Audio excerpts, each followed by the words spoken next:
السلام عليكم ورحمة الله وبركاته. كيف جرتوا؟ معي شو الرجاء هي خان بيخان النسيمته وجين جرارة يفسو سير من بين جرو جرابير رخنا. السلام عليكم ورحمة الله وبركاته. كم جيت رجع سني فيا ودكتور تماي شو أراكم نماي نجا نبرة جرا نيروبي كينيا جرا يجوا كي هذا كينيا تيجي ما إيجا وجه ترى وانا دو سينجر سينا إسالة لava garsu warmantana gabbane ega dufe so waayuddo agartani wajin tura daawudda isin janna galatoma akkasuma biyya kana dhugaadha akkuma jaalle kiyyaa ibsuun jette bubbuleetiin jira garuu gaala gabboof arrumaan gabbee inshaallah turtiin teessan hamma dhumaatti haa ta'u nu waliin tura bakka adda addaatiif iddoo bashannanaa iddoo gaarii iddoo nyaata aadaa bakka bareedduu isin daawwachiifna inshaallah turtiin teessan nu waliin haa ta'u.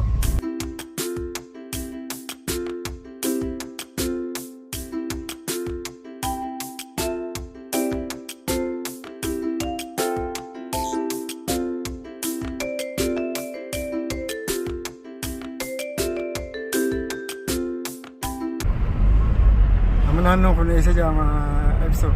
Baasota fi Baasota imbaasii daa'ee baasota Itoophiyaa, Kanaadaa, Austraaliyaa naannoo kana qubata. Woroonni ni asuma naannoo kana jiraatanii bakka kun bakka imbaasii. Maashaallah hedduu bareedduu yaa naannoo kana qilleensa kana wanti hedduu bareedaadha. Naannoo kana isaan malee namni biraa yoo gabbuun ammaan tana silkii ol qabuu dandeessu dhowwaadha jechuudha. Maama kana jirtu malee yoo lafa gabbuute silkii ol qabdee waraabuu dandeessu. Seerri isaanii hin dhowwa. Maashaallah mukkeen isiitu hedduu nama hawwata. Mukkeen gurguddaan gahaa qilleensaa halluu jijjiiraa hedduu bareeda. Ani biyya kanaan kan gabbee bikkuma takka malee gaa takkaa bikka akkana bareedduu. As gadi hin baane. Takkaa bikka kana bareedduu nagarra. Turte malee achi bakka jiraannu suni ganda baqataati. Bakka baqataa qubatu Somaalee fi Oromoo qubata. Achi magaalaa ifumaaf tolfate jechuun hawaasuma kanas keessa jiru bakkatumaaf tolfate magaalaa seemmaaf foogii ijaaran sun hundinuu kama Somaalee dirra guddaanii fiita Boorana Oromoo Booranaati.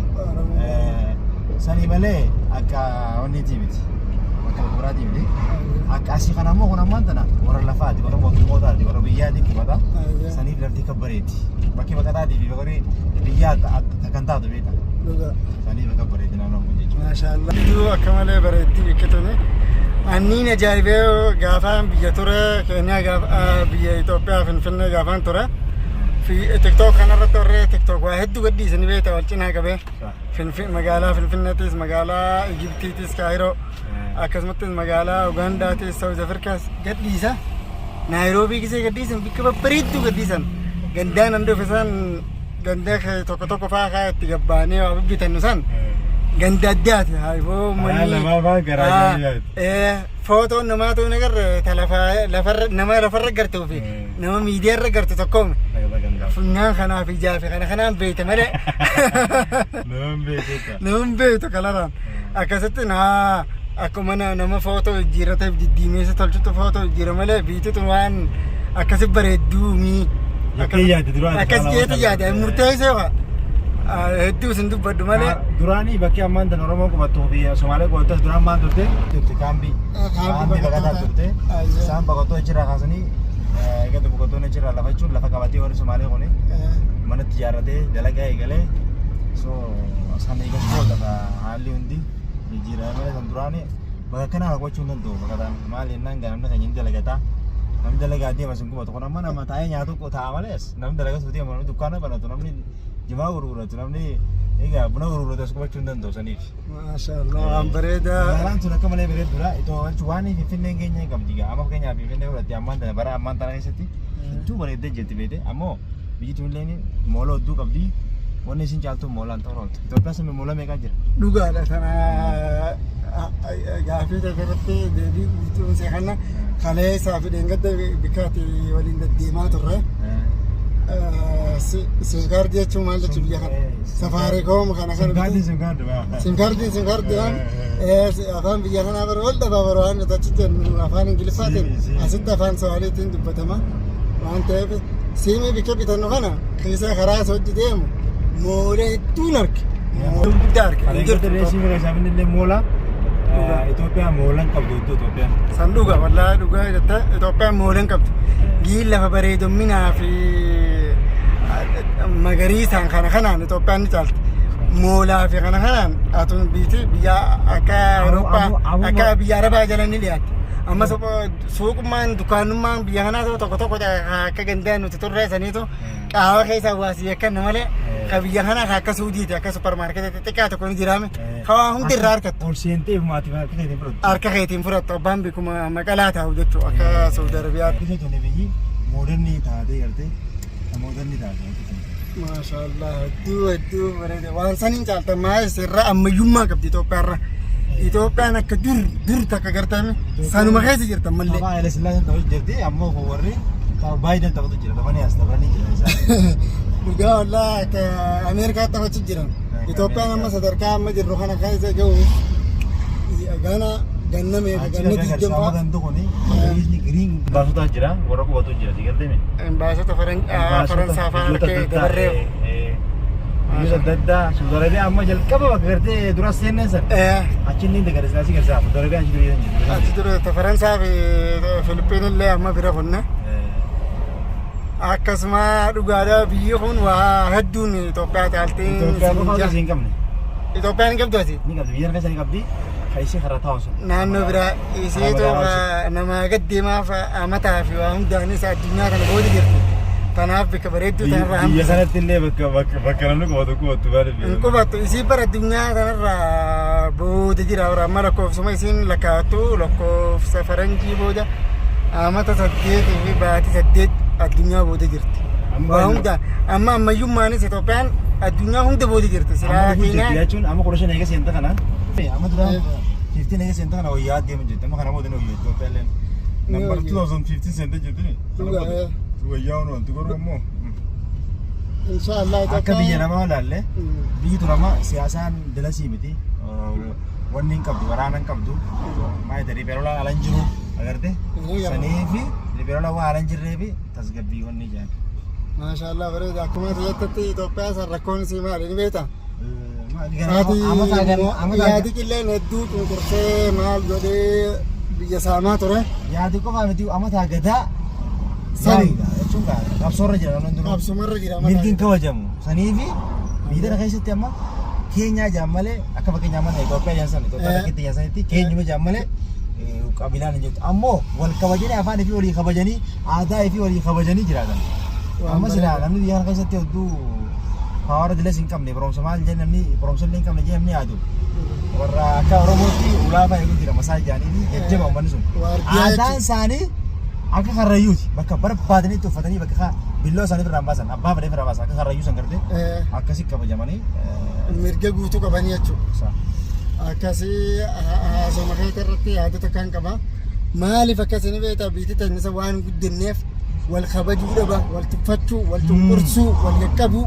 Afaan walii waliin kabajan, aadaa waliin kabajan keessattuu impaayera duraan irra ture jechuun warra duraan bulchaa ture hin kabajan nama biraa amma Oromoo sorodhu saboota biraa amma sadabuu fudhadhu namni kabajaa kanneen fi ilaalu hin jiru saniif wal tuffanne malee silaa duraan fi wal gabroomsuu baanne laal silaa fi wal gabroomsuu baanne akka biyya kanatti dimokiraasiin jiraatte bakka fi wal gabroomfannu silaa namni biyyi biraan wal gabroomfatte akkanan turre jechuudha. Akkanan turre waa gaariidha.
kunoo gaa bikkatti deemnu geenye jirra bikka kun moola guddaa ittiin moolli guddaan biyya kanaa as jechuudha garuu inni guddaadha malee ittiin guddaa asitti miti maashaallah hedduu bareede boo kunoo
السلام عليكم ورحمة الله وبركاته.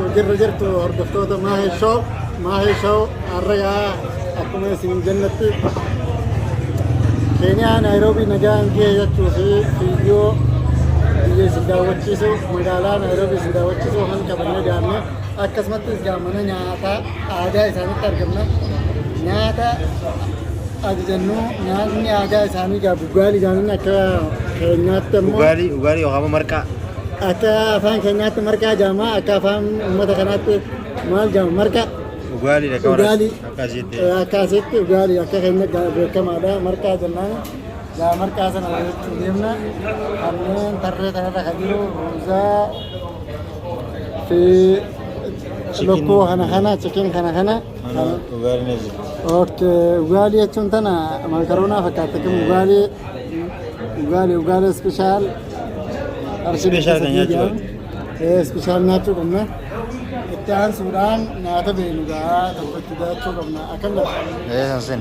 nyaata beenu tokkotti dhiyaachuun dirqama. Maaliif wanni hin beekne takka garaa si dhukkubsuu fa'aa malti sinii dhuufaa mala nyaata ilaallee osoo hin ta'in nyaata beenu kanneen manguddaan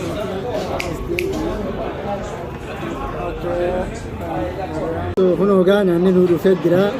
Nyaanni kun gaarii gama yookaan afaan Oromootti marqaan isaa fakkaata.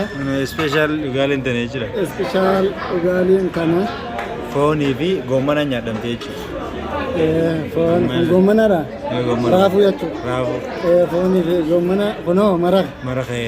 maraqa akkasumas kan dhiyaate bariyaaniidha. Bariyaaniin biyya kanaa egaa malkee isaanii adda adda. Kun gosa qofa. Kun ammoo kan isin argattan kun chicken bariyaanii jedhama. Bareedu jechuudha. Asittis sahaa yookiin shatimiidha. Nyaanni biyya kanaa kana fakkaata. Maashaallah hedduu bareedaa. Marqaa gara keenyaa egaa akka naannoo Harargeetti dhadhaa yookiin aannan yookiin urgoon nyaadama. Marqaan biyya keenyaa yookiin Suudaaniin foonii fi maraqaa yookiin goommana nyaadama. Kana fakkaata egaa nyaanni isaaniitis. Viidiyoo biraatti walitti deebinuu nu waliin tura. Assalaamu alaikum warahmatullahi wabarakaatu.